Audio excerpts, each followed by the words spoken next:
if you don't mind, why don't we just take a moment and just drink in what has just come before?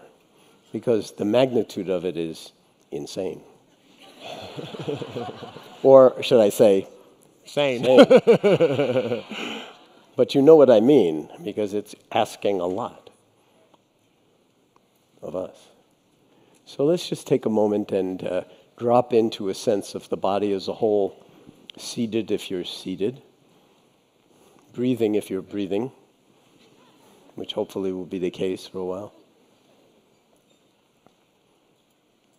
And then in no time, or in the timeless present moment, simply dropping into the resonances of being, including the past and everything that you heard and felt and realized and were confused about in this past session, which all is sacred and totally okay. And simply resting in the silence and the stillness of your own being and your own beauty, your own wakefulness, your own awareness unfolding with each in-breath and each out-breath.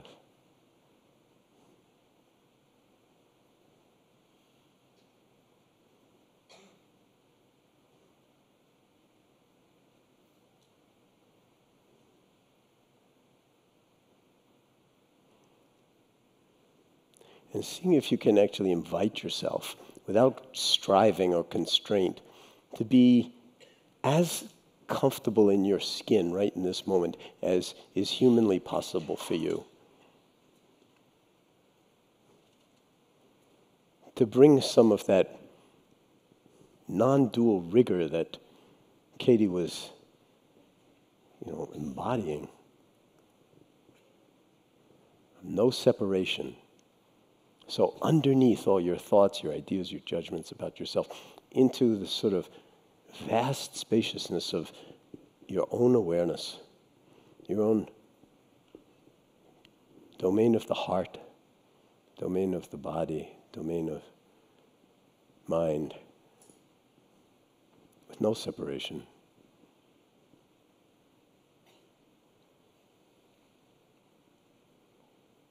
And see if you can find a place to be at home right in this moment. It's not an escape from your thoughts or your ideas or opinions or your discomfort or fear,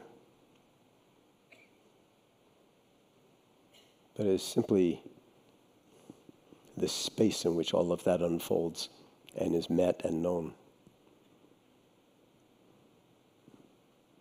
Outside of time, in no time. And to rest here as a radical act of love. And at the same time, as if your very life depended on it.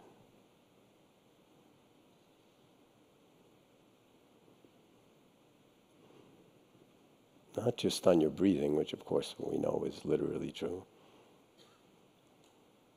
but on that radical slicing through the ignorance and delusion and narratives that imprison us and then we project out onto others and make for that kind of separation that Katie very rightfully, in my view, named as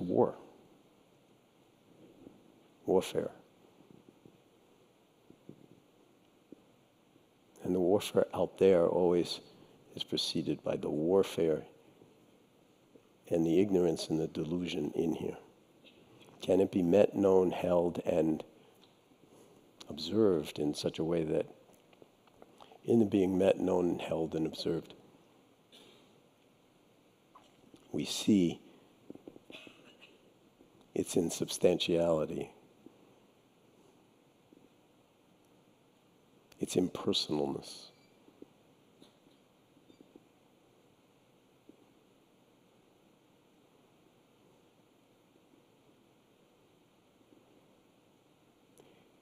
and inquire for yourself, or examine for yourself, or bring curiosity for yourself to whether in a moment like this,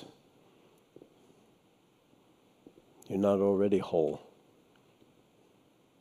Jewel used that word a lot, and it was very, very moving because it's the root meaning of the word wholeness, health, healing, and holy, H-O-L-Y.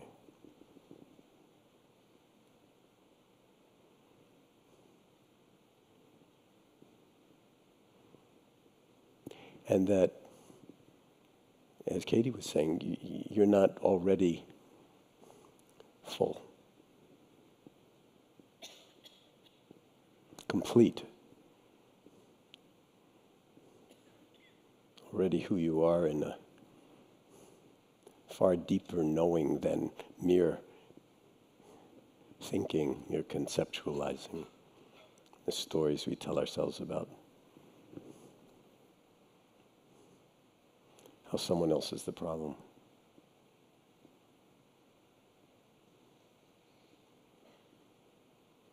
Or how I used to be okay, but now I'm not okay.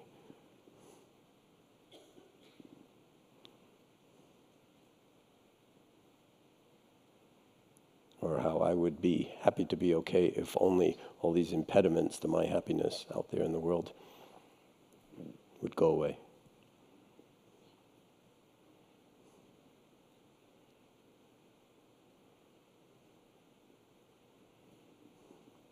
And let's take a few moments to actually gaze around the room in awareness. So it's not like, okay, that's over, now we jump. But this becomes, in some sense, how it is for us, that it's an inhabitable domain of wakefulness and heartfulness.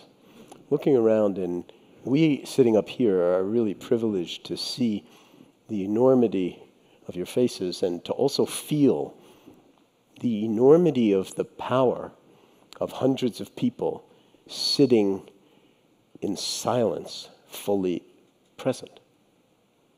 There's an element of power associated with that is awesome.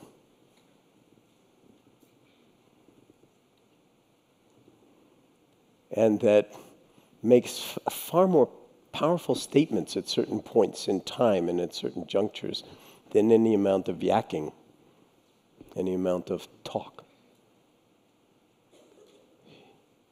Silence in alignment with wakefulness that is knowing itself.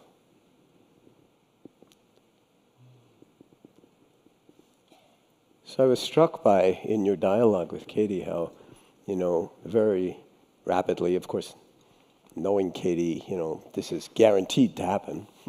But you drill down immediately to the root cause. If you're going to diagnose an illness, if you drill down to the wrong cause, you're going to misdiagnose it and mistreat it. And what is the illness or the dis-ease that we're facing now?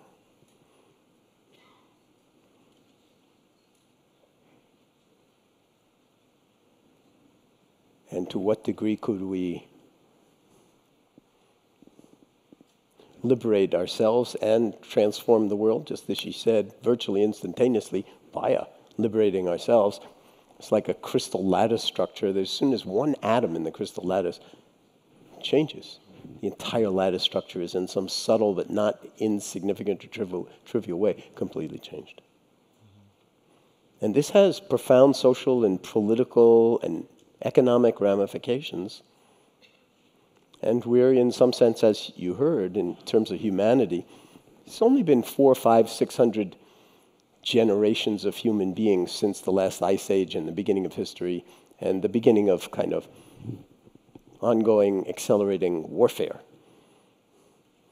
among tribes that are 99.99% genetically identical. No matter how tall or short or how we look. And so,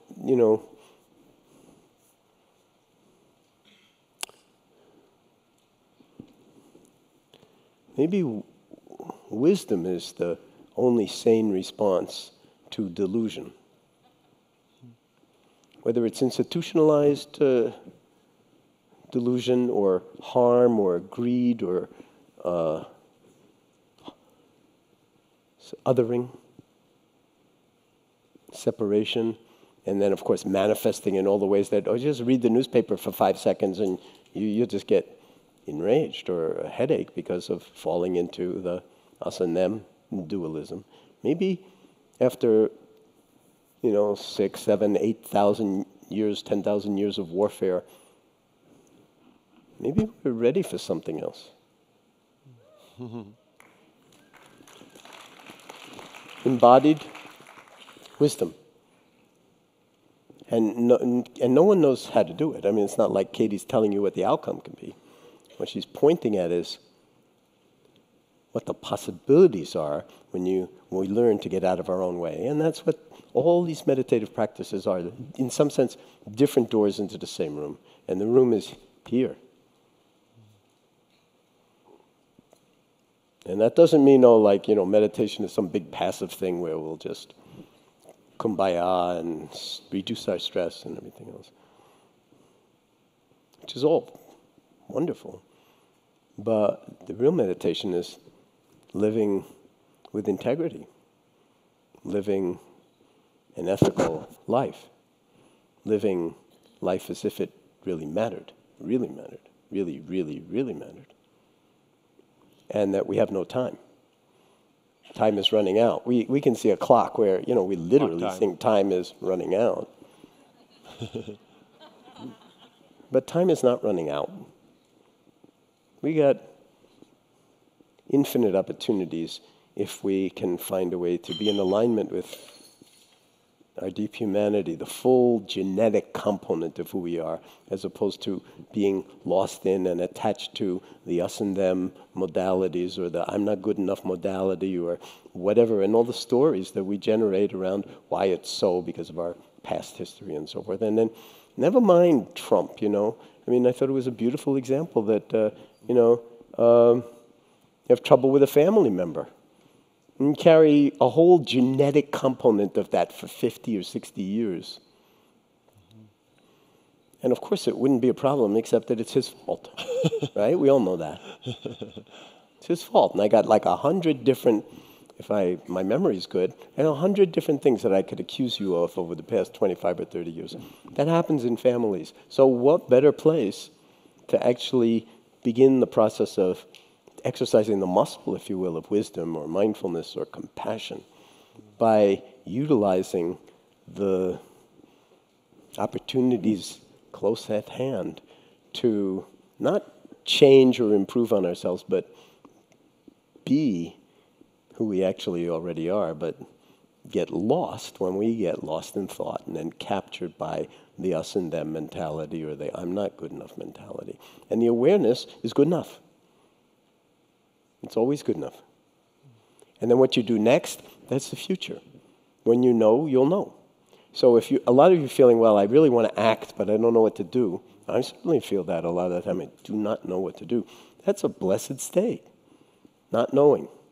That's what we practice. When we practice sitting in stillness, we're practicing not knowing, practicing being rather than doing.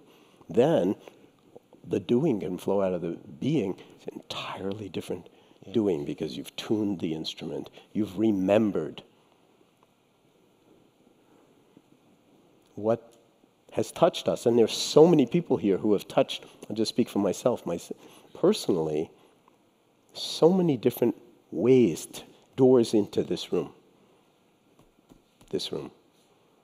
And you can feel it. It's not just in the words or in the videos or, it's in the carriage of the body. It's in the physiognomy, the face, the willingness to be present and not know and be open, spacious and present. That's an art form, and it's something that is, a lot of people talk about as a skill. We can develop it. We can work on it. And if we're not working on it, lots of luck. I should start asking him questions. No. So I let feel me. like I feel like I'm actually contributing a lot. I'm are. actually feeding him everything. I'm downloading he's saying right him now, mentally. and just I'm like good. I'm good. Keep going. I'm keep the going. puppet. I'm the marionette. Keep going. Keep going. We're both. One of the things I love about you, John, is we're both very into the practice of emergence, right? Yeah, Which yeah. is you can get together and you can have this thought. Oh, I should speak, then he should say something. Right. We should script this for optimal effect. Yeah, and everything should be fair and equal. And I feel like something is moving through you, so I bow to that, and I'm actually contributing. I feel like I'm. So like, let me ask you a let's move question. through. Anyway, I'll still ask the question. Okay. Has Trump, in some sense, hacked his way into your head? Definitely. Anybody else? Okay. And I think Who's actually responsible for that? So this is like, again, yeah, I'm up here, Katie's up here, there's so many amazing, Jewel, there was just so many amazing people who have each followed certain kinds of threads, often, through lives of significant pain. Yeah. Not just like, wow, and we're all in this together. So there's a certain way in which, if Trump has hacked his way into your head, whose responsibility is that? And what does that even mean? And I think part of me actually enjoys it and feeds on it and actually has a quite satisfaction finding one more thing to get upset with him about. Because and that's why you go out and that's why you go out and buy the newspaper the next day. Yeah. Oh my God! To see what or just download. Yeah. So Trump is also present with us. Yeah. Along with all these other experiences, and there's a way in which I think the directness that Katie had spoke to requires a certain responsibility towards where does suffering actually start and where does it end. And it's easy to think that it has started somewhere else and it ends somewhere else. And I feel like the invitation that you're making and that she's making is to say, no, it starts and ends with us. And no matter how wonderful and beautiful and perfect whatever leader we imagine could be, the suffering stops and ends with us. And it also doesn't mean that you don't act. Right. It's not the dualism of active, passive. It's non-dual. Wisdom, non-dual. But it does not mean that you don't act when it's time to act. And the same way as it doesn't mean that you don't sleep just because you're a fan of wakefulness. There are times when it's really not wise to stay awake. We need our sleep. Yeah. Okay? But when we're awake, you can ask yourself, actually, how awake are we? Or are we in the narrative of how awake we are and what great meditators we are and how great Byron Katie is, and just light years away from what's being pointed to? So this is in some sense where the rubber meets the road for us, and I'm in complete alignment with you, Soren, that if it was you that said it, but that, what's unfolding is perfect. Why? Because it's unfolding. And that it's, in some sense, had it unfolded differently, we could have stayed asleep to a certain kind of dis-ease that now it's almost impossible to stay asleep to. And that brings up perhaps a lot of fear, and in some communities a lot more fear than others because it's more proximal. But if you're a feeling, sensing, breathing person with compassion and empathy, then we're feeling that fear, that pain. And, in the work that we teach, called MBSR, we teach people to turn towards all of the unwanted stuff that's in your life. Why? Because it's already here. And to approach it with kind of welcome mat and curiosity and an inquiry too, a deep inquiry is like, am I my pain? Am I my fear? Am I my suffering? And I don't mean like, ask yourself and then think about it. I mean direct penetrating into awareness and apprehending whether in this moment, no matter how much pain or fear or anxiety you're in, whether that is the full story of who you are or who's meditating. And one of the beauties of this work over the past almost 40 years,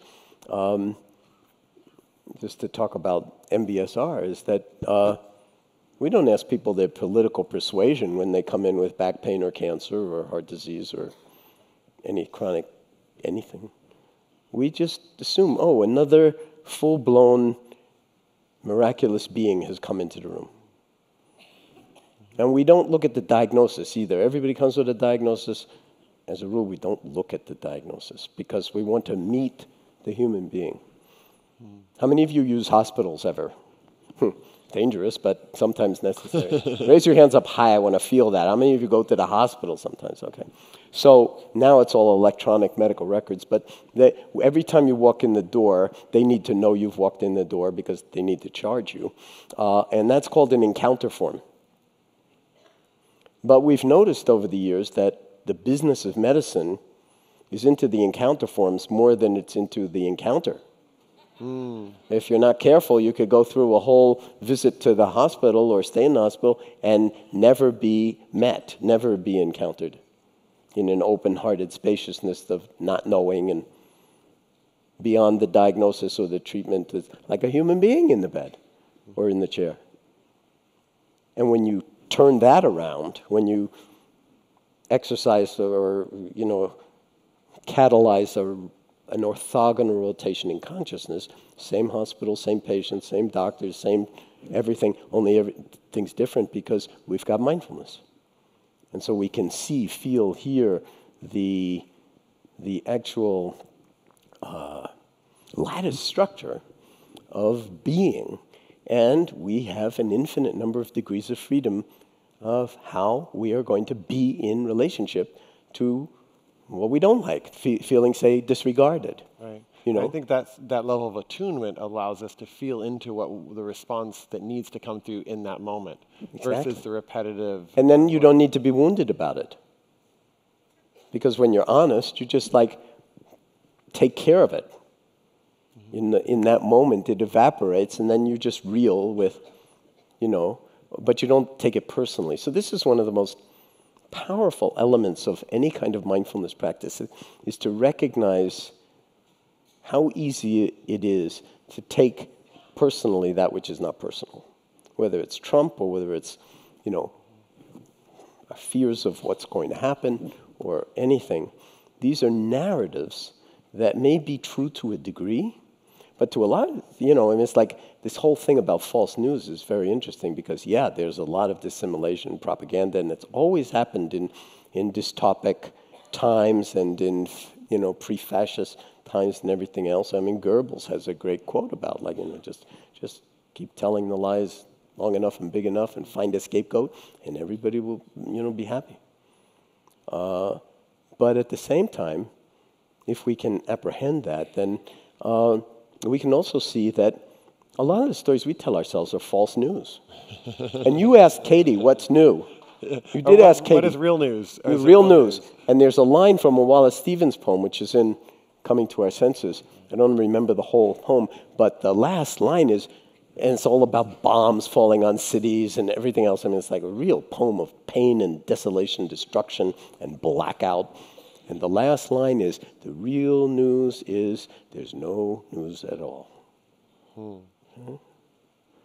news at all. So when we, sort of face the challenges of this era, if we're not taking this sort of orthogonal wisdom perspective, then we're going to get caught constantly and blame it on the other without recognizing that it's a kind of, we're participating in a certain kind of game or unfolding where a lot of the news is questionable. A lot of the facts are actually questionable. I mean, if you ask me a lot of facts about American history, I have my own view of American history, but I don't know that much about it, I'm sorry to say. But a lot of the time when we think about American history, we fashion it so that it's our story of the American history. It's like based on our facts, or our forgetfulness or whatever it is. Or one segment of the population story. Yeah, exactly. Like not interested in, slavery. That's so, can't we get over slavery? No. Because we've never done the healing.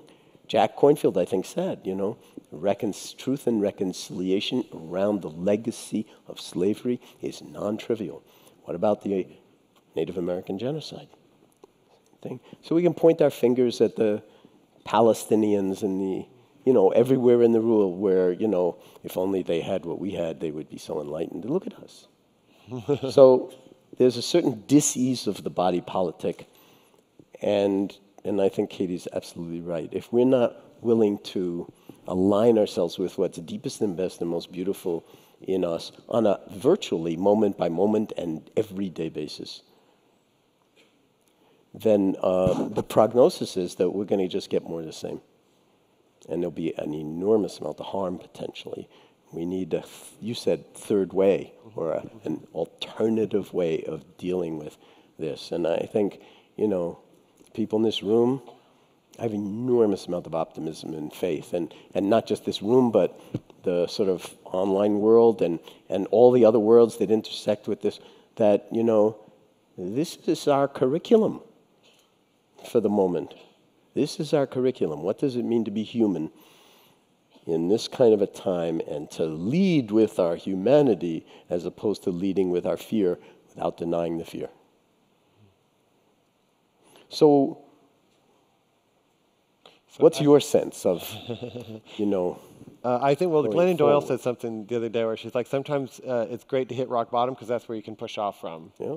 And so I feel like there's something that's happening that's allowing a pushing off. And I feel like there is an emergence of two forces that are happening in the world. You said, are we going to respond with fear, or are we going to respond with presence? I can't remember exactly the words. And I feel like wakefulness. Potentially there can actually be a movement that arises that's based on inner transformation and that is non-oppositional. And I don't think we can look to our parties, to our political parties. And it strikes me, to show us this third way. You notice there have been a lot of aerial photographs of the mall in front of the Capitol, which people are taking personally around how many people are in this photograph versus that photograph and so forth. Do you know that? Imagine 2 or 3 million people on the mall sitting in silence. Just imagine it. Yeah. Or in 500 cities in the United States and around the world. Yeah. Aligned with and affirming our humanity, our wakefulness, our open-heartedness, and our, as Thich Nhat Hanh likes to say, being peace. Yeah. Being peace.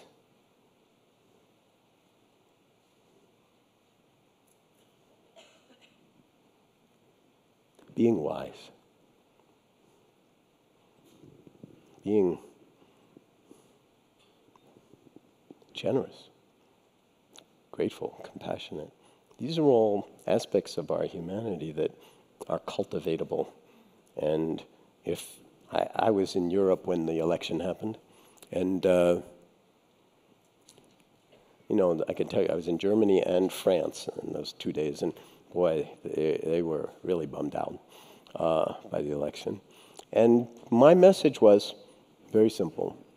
If mindfulness was absolutely essential to the well-being of the planet, which I believe it was, and to the well-being of humanity and our country and everything else, on November 8th, it's just infinitely more so since November 9th.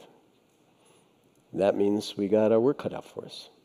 But it's this, without the interior work, without the orthogonal transformation, without the wisdom taking the lead, then we're probably not living up to the original impulse that invited us, that got our bodies into this room, got our bodies to Wisdom 2.0. So we've run over time. I don't want to, we got Dan Harris coming up next, so how cool is that? Yeah. So I just want to express my gratitude, first of all, to you, just boundless, because you always manage to do it and always manage to seem fresh and not like rebaked or sort of repackaged. Just infinite gratitude for your holding this work like this.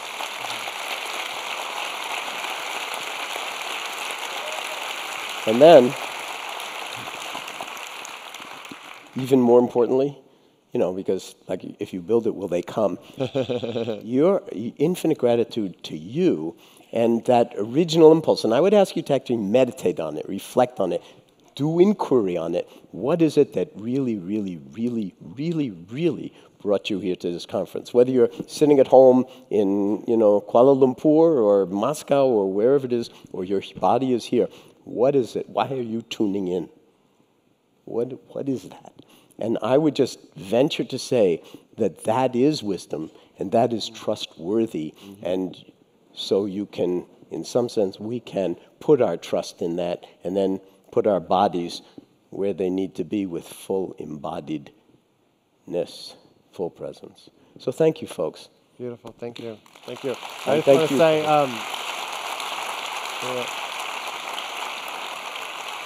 I guess one of my biggest lessons in doing the event and keeping things fresh is that something emerges when we're okay with space, or something emerges when we're okay not knowing, and something emerges when we can sit with what we might call emptiness and then see what wants to fill that, not because we want to fill it, but because life moves in to fill it. And I feel like my work with you is always a continual dance in feeling into a space that allows what wants to be said to be said. And I just so appreciate, John, your willingness to kind of go into places, into that unknown, and feel into the words that want to come Soren. forth. I just got to say that just so it's understood, because I said that thing about millions of people sitting on the, the mall, that what you're talking about, that's the real meditation. It's like life is the real meditation practice, not sitting. Sitting, really important, but there are an infinite number of doors into the wakefulness. But if you just sit and you're like, this is my practice, it's great, but it's not mindfulness. It's got to translate into everyday life, the good, the bad, and the ugly. Dare I say, the full catastrophe of the human condition. Because that's the magnitude of the challenge. That has to be the magnitude of the love. Yeah. Beautiful. Thank you. Thank you.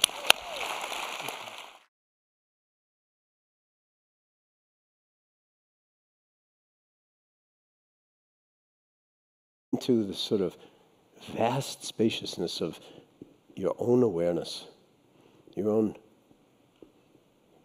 domain of the heart, domain of the body, domain of mind, with no separation.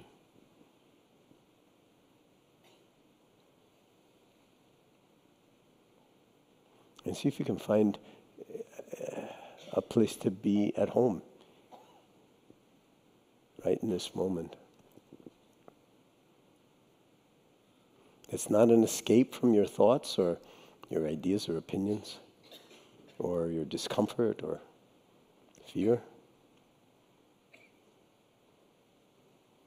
but it's simply the space in which all of that unfolds and is met and known outside of time, in no time. And to rest here is a radical act of love. And at the same time,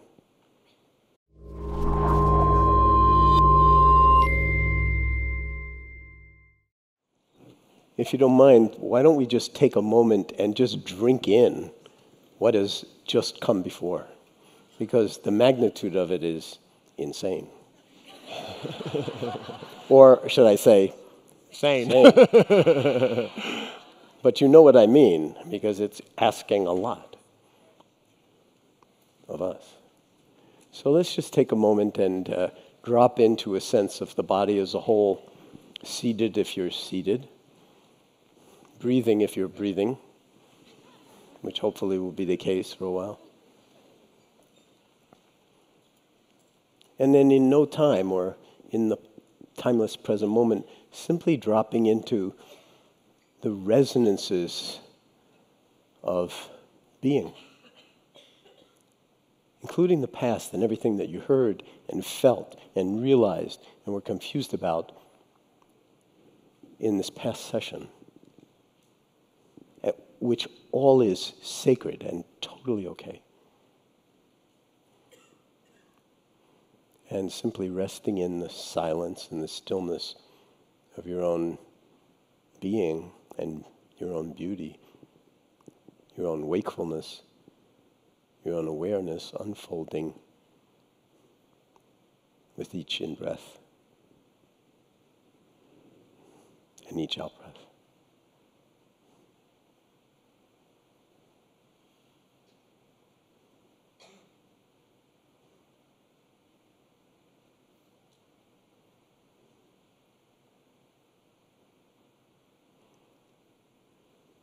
And seeing if you can actually invite yourself, without striving or constraint, to be as comfortable in your skin right in this moment as is humanly possible for you.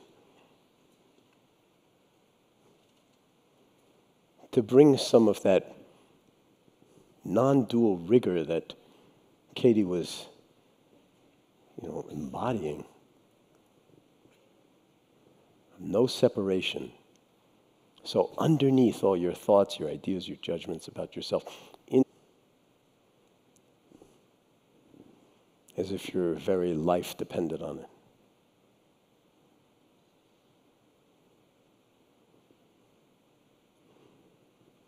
Not just on your breathing, which of course we know is literally true, but on that radical slicing through the ignorance and delusion and narratives that imprison us and then we project out onto others and make for that kind of separation that Katie very rightfully, in my view, named as war, warfare.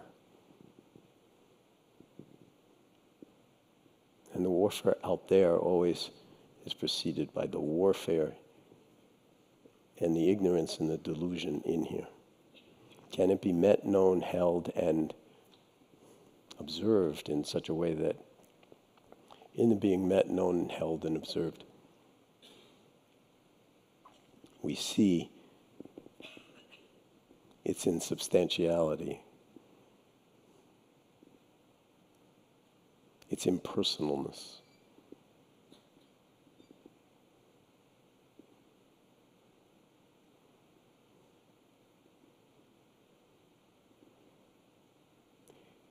And inquire for yourself, or examine for yourself, or bring curiosity for yourself to whether in a moment like this, you're not already whole. Jewel used that word a lot, and it was very, very moving because it's the root meaning of the word wholeness, health, healing, and holy, H-O-L-Y.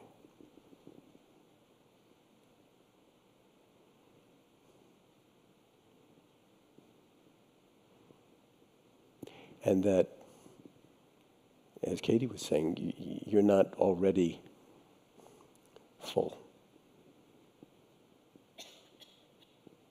complete, already who you are in a